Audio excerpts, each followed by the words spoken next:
ভানুর একটা জিনিসই অপছন্দ, খাবার খাওয়া।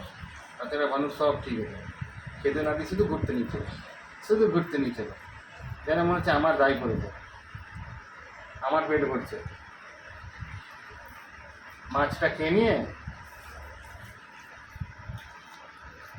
ভানু মাংস ছাড়া কিচ্ছু পছন্দ করে না, তাই না ভানু?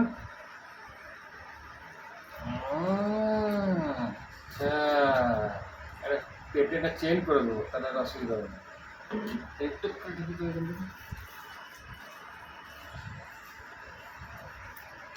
অনেক বয়স হলো ভানু, হ্যাঁ, তো খাওয়াটা করো। তুমি ছোটো আছো, হ্যাঁ?